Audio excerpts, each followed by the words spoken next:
He bled all the way to the old man's cabin. Then the canine German shepherd did this while begging. He came limping through the snow, every step painting a trail of red across the white. Alone, wounded, freezing. No one knew where he'd come from, only that something in his eyes was pleading, something deeper than pain.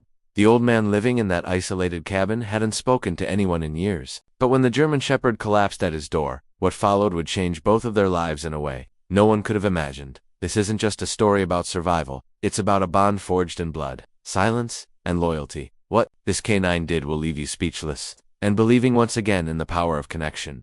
Before we begin, make sure to subscribe to the channel, like this video, and turn on notifications. This helps us bring more inspiring stories like this to you. Get ready for a journey that will test your heart, bring tears to your eyes, and remind you why dogs, especially canine German shepherds, are more than heroes. Their family. The blizzard had been raging for hours. Thick snow slammed against the pine trees, erasing the world in white. Tucked deep in the woods of northern Montana, an old man sat alone in his one-room cabin, the fireplace casting a faint orange glow. Across his weathered face, his name was Walter Briggs, a retired railroad worker who hadn't spoken to another soul in nearly 4 years. Walter wasn't cruel. He wasn't angry. He was simply tired. Tired of the noise of the world. Tired of the people who came and went. After losing his wife to cancer and his only son to war, he had drifted to this forgotten corner of the country, where no one asked questions and the wind never stopped howling.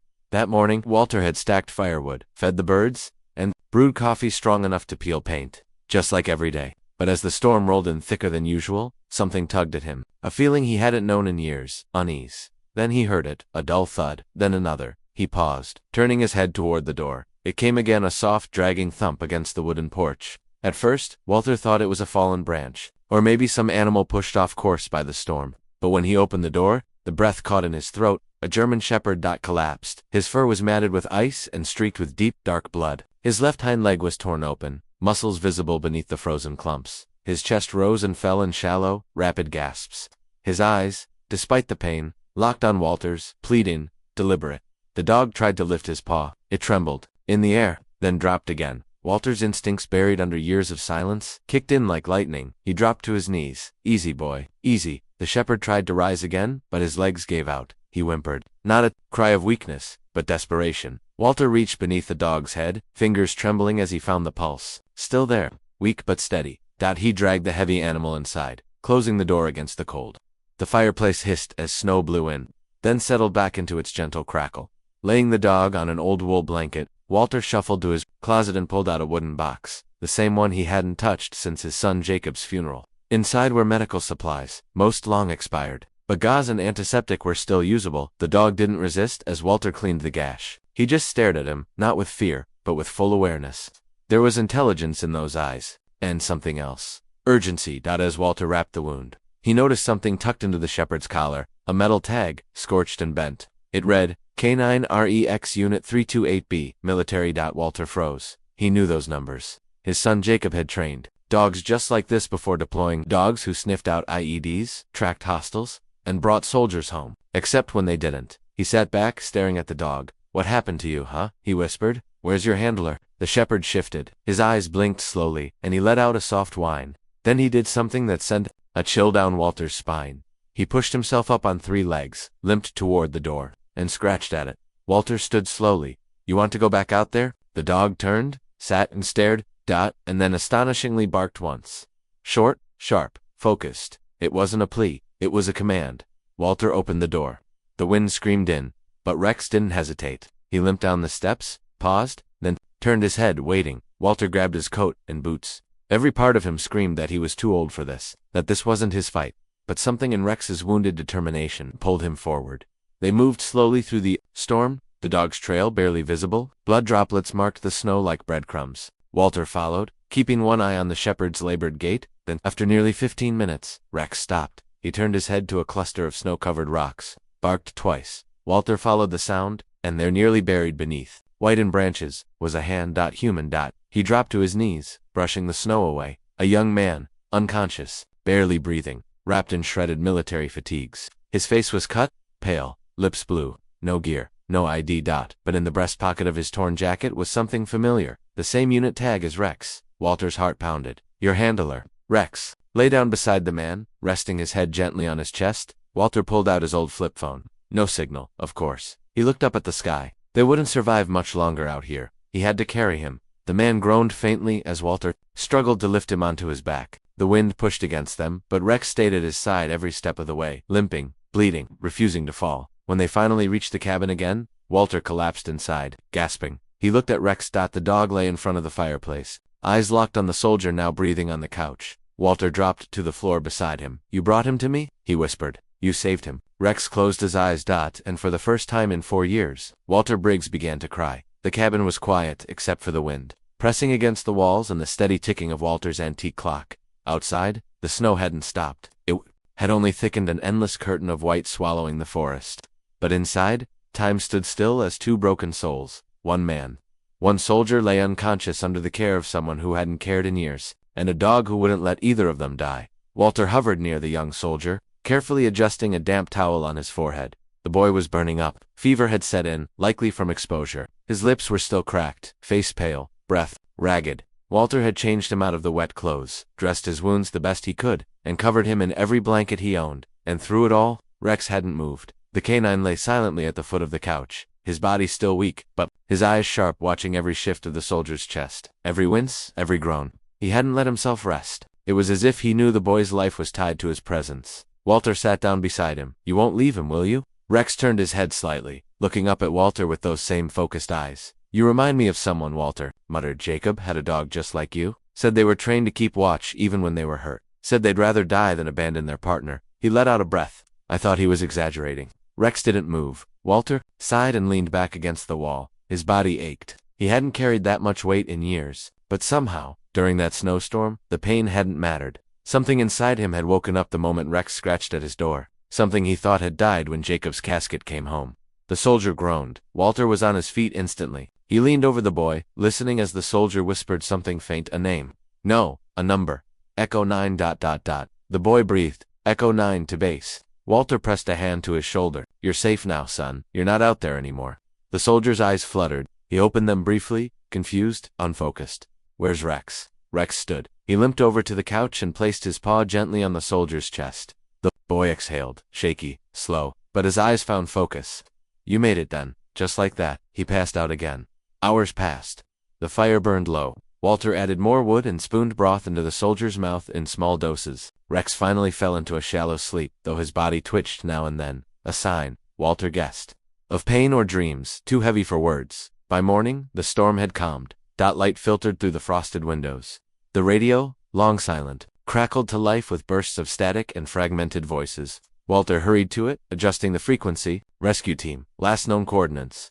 "Over." He grabbed the mic. "This is Walter Briggs. I've got one soldier and a wounded K9 at my cabin, 3 miles northeast of Junction 44, near Black Elk Ridge." There was a pause. Then, "Copy that, Mr. Briggs.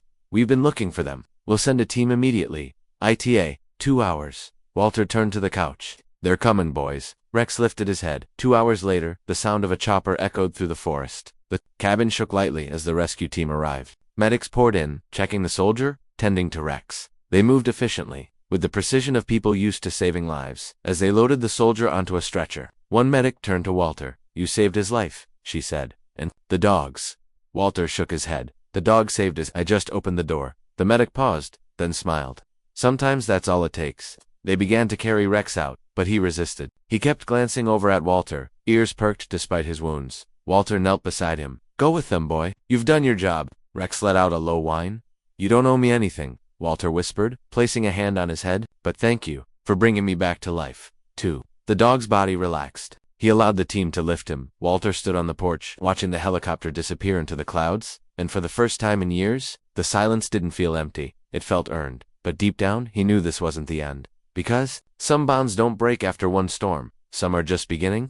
Walter didn't expect to hear from anyone. He assumed the rescue team would take the soldier and Rex back to wherever they came from, patch them up, and move on, as soldiers did. He had played his part, and though his bones ached from the effort, something inside him felt lighter. The cabin no longer felt like a prison. Still, the silence that followed in the days after their departure stung in a way Walter hadn't anticipated. He found himself pacing the small living room, glancing at the spot where Rex had lain, half expecting to hear the soft click of claws on wood or the familiar low breath of the dog asleep by the fire. Instead, only the wind answered. Then, 5 days later, a black SUV crunched up his long, snow-packed driveway. Walter stepped onto the porch, squinting into the winter sun. A woman in uniform stepped out.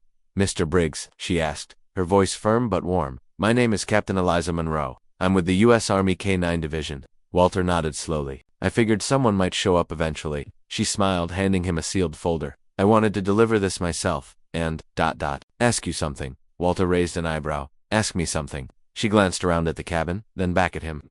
"May I come in?"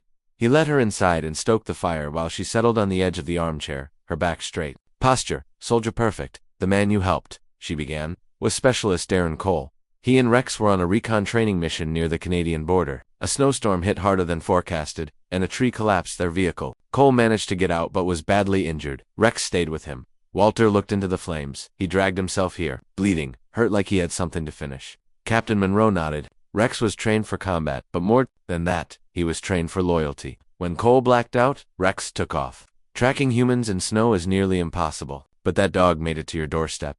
Walter leaned back and saved both their lives. There was a pause. Then the captain opened the folder and slid it across the table. Inside was a commendation letter from the Army, but also a smaller envelope marked "To Walter" from Darren. Walter opened it. Inside was a handwritten note. Asterisk, "Mr. Briggs, I was unconscious most of the time, but they told me what you did, how you carried me, how you brought Rex in from the storm. I owe you my life, and Rex owes you more than that. When I woke up in the hospital, the first thing I saw was Rex curled up next to me. They said he wouldn't let anyone near me for 3 days unless he sensed no threat. They also told me what you said to him when he left. Thank you for seeing him not just as a dog, but as a soldier, as a brother. If you're open to it, Rex is retiring. He was due for it anyway. After everything he's been through, they think it's time. He doesn't have any family to go to, but we think he already chose his own.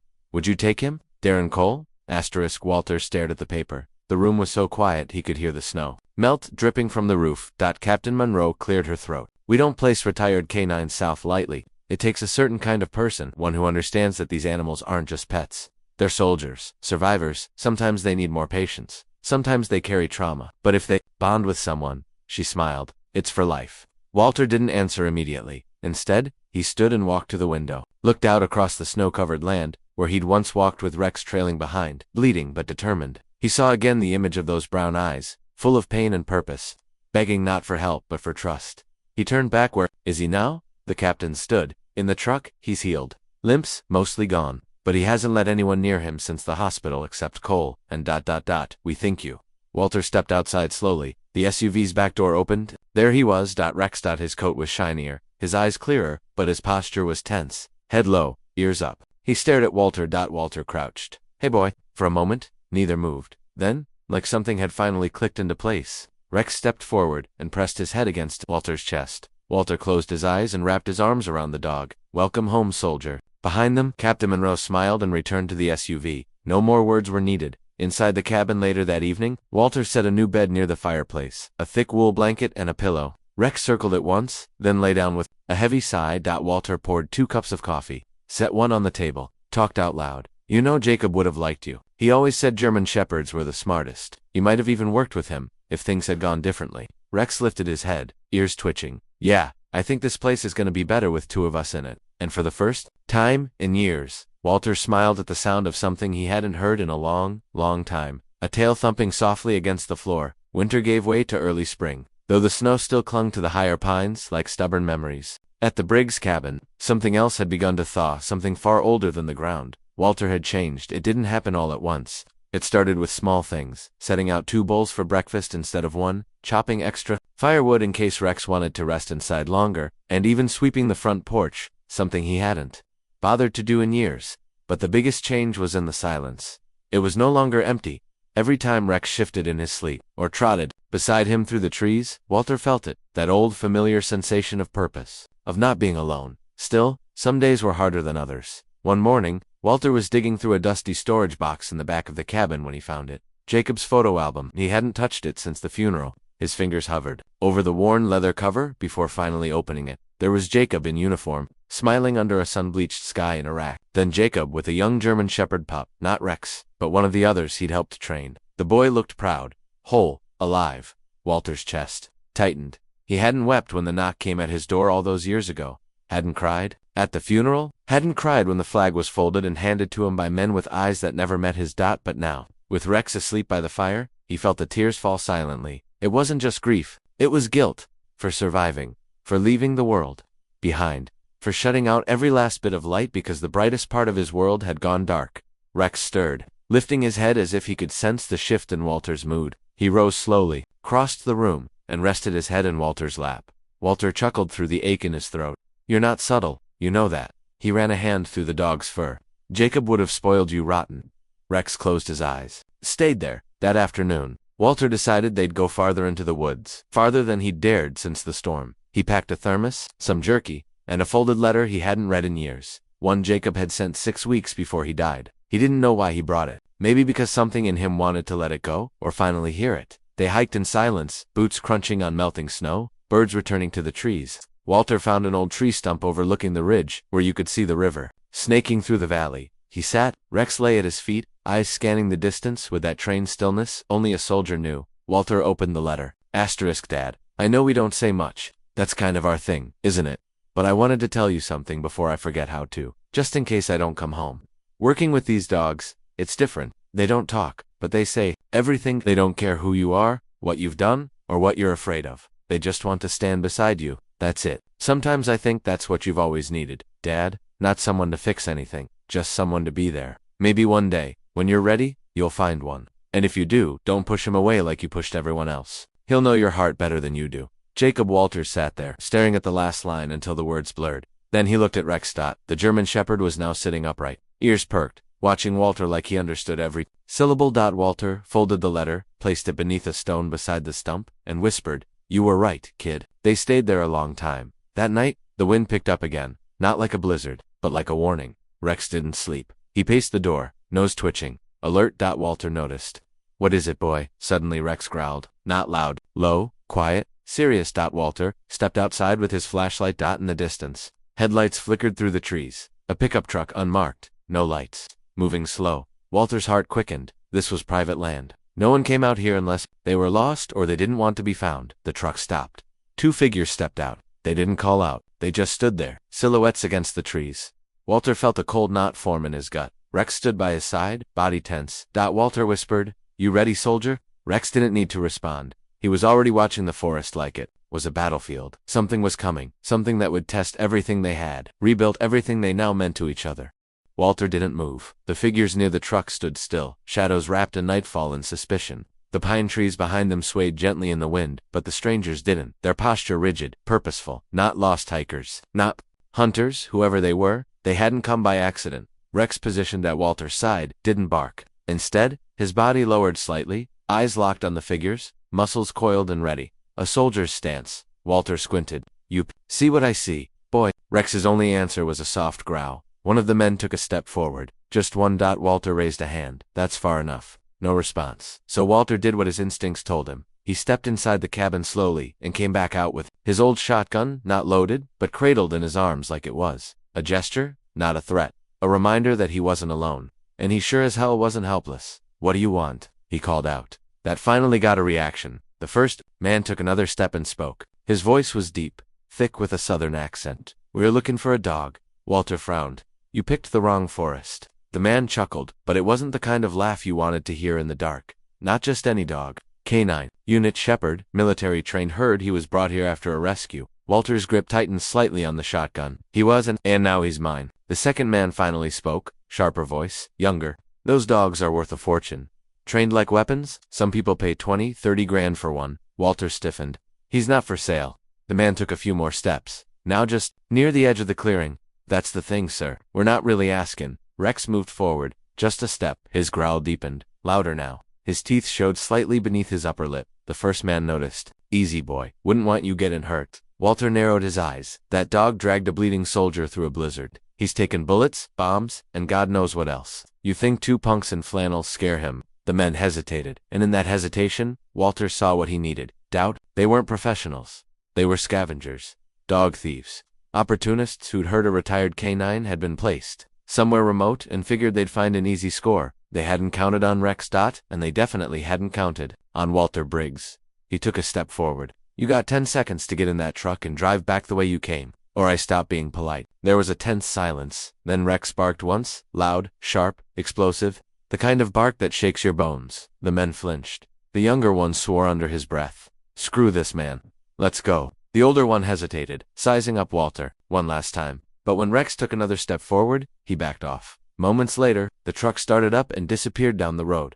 Walter waited until the headlights were gone. Then he knelt beside Rex and whispered, "That's what I thought." Inside the cabin, Walter poured himself a drink, only half a glass, and added a treat to Rex's bowl. "You earned it, soldier." Rex sat nearby, eyes still alert, but slowly softening. The tension in the room faded, replaced by that quiet trust they had built since the storm. Walter sat down heavily, rubbing his face. "I thought I'd seen enough bad people for one life. Guess the world still surprises me." He paused, then chuckled. "But then again, so do you." Rex, hearing the warmth in his voice, came closer and rested his head on Walter's knee. "You knew something was wrong before I even stepped out. There, you didn't move a muscle, but your eyes. I saw it." Walter looked into the dog's face. "What did they do to you out there? How many times did you have to stand your ground like that?" Rex didn't answer, of course, but his silence said everything. The next morning, Walter called Captain Monroe, told her what happened. She offered to send a patrol unit to watch the property for a few days. "I don't think they'll be back," Walter said. "They weren't professionals." Still, she insisted on filing a report. "Retired Canine South are targeted more than you think. People want them for the wrong reasons. But Rex, he's different. He chose you. That means something." Walter looked at Rex, who was now stretched across the porch, soaking in the morning sun. "Yeah," Walter said. "It really does." That evening, something shifted. As Walter made dinner, Rex got up from his usual place near the fire and walked to the corner of the room, to a low wooden drawer that hadn't been opened in years. He sat beside it, looked at Walter. Then scratched it once. Walter frowned, wiping his hands. He opened the drawer. Inside was Jacob's old box. Dog tags, photos, letters, and at the very bottom, a worn leather collar. Walter picked it up slowly, eyes misting. "This was Duke's," he whispered. "Jacob's first dog. The one he trained before deploying." He looked at Rex. "You sure?" Rex wagged his tail once. "Firm." Walter slipped the collar around Rex's neck. It fit perfectly, and just like that, the cabin didn't feel haunted anymore. It felt like home. Spring finally arrived in full. The trees shook off the weight of winter, and green threaded its way across the hills like forgiveness. The river below Walter's cabin ran louder now, swollen with snow. Life was coming back to the land, and to Walter Briggs. Inside the cabin, everything had changed. Not the furniture, not the structure, but the feeling. The air carried laughter now, even if quiet. The coffee always came with a companion. The silence was no longer a wall, it was a shared language between a man and the dog who had saved him without ever saying a word. Walter had started keeping a new routine. After breakfast, he and Rex would hike a few miles, sometimes to the stump where Jacob's letters still rested beneath a smooth stone. Other times, they simply wandered following deer tracks, watching hawks wheel overhead. Walter swore Rex could hear things he couldn't, sense things he'd forgotten how to feel. But on a Tuesday morning while chopping wood, Walter felt something else, a dull pressure in his chest. He paused. It wasn't sharp, but it wasn't right. He leaned on the axe handle, waited for it to pass. It did. Sort of. Rex, lying nearby, lifted his head and tilted it. "Watchin'. I'm fine," Walter muttered. But he wasn't sure. That night, while reading beside the fireplace, Walter dozed off. When he awoke, it was pitch black, and Rex was pacing in the shadows, whining. Walter sat up. "What's wrong?" Rex barked once, short, urgent, then ran to the door, circled back, and barked again. Walter stood, suddenly dizzy. He reached out to steady himself and missed. The fall was slow but real. His knees hit first, then his shoulder. He lay on the floor, trying to catch his breath. The pressure in his chest was back, stronger, closer to panic now. Rex was beside him in seconds, nose pressed to his cheek. "I'm okay," Walter mumbled, though even he didn't believe it. Rex ran to the corner where the emergency radio sat, a solar-powered relic Walter had kept charged just in case.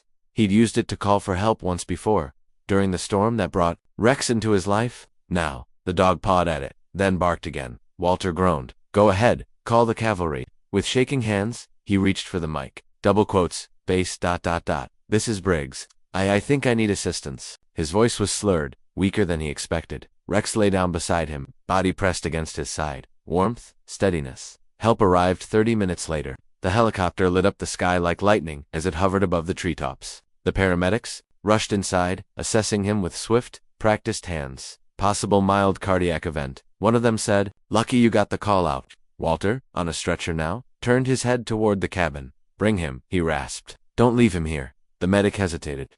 "We don't normally take dogs." "He's not a dog," Walter said. "He's my family." The hospital was sterile, cold, nothing like the cabin. But Rex didn't leave Walter's side, even when the nurses protested. When Walter was wheeled into observation, Rex sat outside the room, unmoving, watching, waiting. Hours passed. Then, a familiar face appeared. Captain Monroe. I heard, she said softly, sitting beside Rex. They called me? She reached out, placing a hand gently on the shepherd's back. You did good, soldier. Rex leaned into the touch, just slightly. Inside the room, Walter stirred awake. Tubes in his arm, machines blinking. The doctor entered soon after. We're lucky, she said. It wasn't a full heart attack. But you'll need to make changes. Less stress. Maybe a pacemaker later down the line. Walter smiled faintly. That'll make airport security interesting, she laughed. Your dog saved your life. You know? Again. Walter's voice was rough. I think I saved his first sow. Now he's just making sure I don't forget. 2 days later, Walter was discharged. As he stepped outside into the spring air, Rex bounded forward and pressed into him gently, as if knowing to be careful. Walter knelt. I'm not going anywhere. You hear me? He whispered into the fur. You dragged me back to life once. I'm not wasting it. They returned to the cabin under a cloudless sky. That evening, Walter lit a fire, cooked a simple stew, and placed a second bowl on the ground beside him, not out of habit, but out of gratitude. Rex curled up on the rug, tail thumping once, then still. Walter looked at him. You know what, boy? If someone asked me what love looks like, I'd just point to you. Rex looked up, ears twitching, and I'd say, that's loyalty, that's home. Outside, the wind moved softly through the trees. Inside, an old man and a retired canine rested quietly, 2 hearts beating side by side. The cabin had changed again, not in structure, but in soul. There were now shelves Walter had built with his own hands, not because he needed them, but because he wanted Rex's food bowls to sit on something worthy. A new rug had replaced the old worn one by the fire, because Rex seemed to prefer that spot more than any other. And a photo, a real photo, framed and set on the mantel, showed Walter standing beside Rex, both of them looking proud, whole, alive. It had been 3 months since the hospital. Walter's health had stabilized. He walked slower now, and sometimes he needed to sit more often, but his color had returned, and his laugh, quiet and gravelly, had become a regular part of the day. Rex, for his part, had healed beautifully. The scars beneath his fur were still there, but his spirit seemed lighter. His tail wagged more. His sleep was deeper. His eyes, though still vigilant, no longer scanned the room like a battlefield. They had found peace. And yet, as spring warmed into early summer, something began to stir, not in the woods, but in Walter's chest. Not pain, not illness. Restlessness. It came one morning as he sat on the porch, sipping coffee while Rex lay at his feet. A breeze moved through the trees, carrying with it the scent of pine and the distant sound of rushing water. Walter looked down at Rex. No, he said slowly. Jacob used to talk about Montana like it was a place to hide. I came here for the same reason, but you. Rex lifted his head. You didn't come here to hide. You came to find something. He paused, and maybe I'm supposed to help others do the same. That week, Walter made a phone call to Captain Monroe. They hadn't spoken since his discharge. When she picked up, he explained his ideas slowly, cautiously, unsure if she'd laugh or dismiss it, but she didn't. In fact, she said, funny you should ask. We've been looking for someone like you. Within days, plans were made. Walter would open his property not to the public, but to selected veterans and retired canine handlers looking for reconnection, a retreat of sorts, a place for silence, healing, and dogs. With guidance from Monroe's unit, Walter worked with a nonprofit that paired retired canine south with veterans suffering from PTSD. His cabin would be a pilot site, a place where one dog and one soldier at a time could come, learn each other's rhythms, and start again. Walter named it Echo Ridge, after Jacob's last letter, and the call sign Darren Cole had murmured in the snowstorm that started it all. The first guest arrived quietly, a woman named Teresa, a former Marine who had lost 2 brothers and part of herself overseas. She didn't talk much at first. Neither did the dog. They paired her with a female shepherd named Nova, but Rex took to her right away. He'd walk alongside her in the woods, while Nova hung back, watching. On the 3rd day, Nova finally followed. On the 5th, Teresa let herself cry by the fire. By the 7th, she asked Walter if she could stay another week. By the end of summer, Echo Ridge had welcomed 5 veterans. Each brought something broken, each left something lighter. And Walter? He smiled more. He spoke about Jacob without freezing. He wrote his first letter in over 10 years to Darren Coldon. In it, he said, you were right. He chose me. But maybe I chose him too. Rex doesn't just belong here. He built this place. And so did you. Thank you for trusting me with his heart. I'll take care of it for the rest of my life. One evening, after a long day helping Teresa build a trail behind the cabin, Walter sat with Rex under the stars. The sky stretched wide and quiet above them, the kind of sky that makes you believe in second chances. I used to think I was done, Walter said softly, that life had taken all it could from me. But you, he paused. You brought it back. Rex rested his chin on Walter's boot. And content. You ever wonder why you came here? All the places in the world. And you bled your way to my door. Walter chuckled. Maybe Jacob sent you. Maybe fate did. He leaned forward, whispering like it was sacred. Or maybe it's because you knew I still had something to give. Rex lifted his head, ears alert. Then, without warning, he barked once into the night sky. Walter laughed, startled. What is it? And in that moment, it was clear. Nothing was wrong. Rex was celebrating, because here, in this quiet stretch of woods, in a cabin that had once been a tomb for grief, something beautiful had been born, not from blood, not from duty, but from a single act of trust on a snowy night. A bond, a mission, a home. As the fire crackled beside them, Walter reached down and scratched behind Rex's ears. Rest easy, soldier. We're home now. And in the hush that followed, you could almost hear Jacob's voice in the wind, carried from the mountains with pride. He found someone. Dad. Just like I said.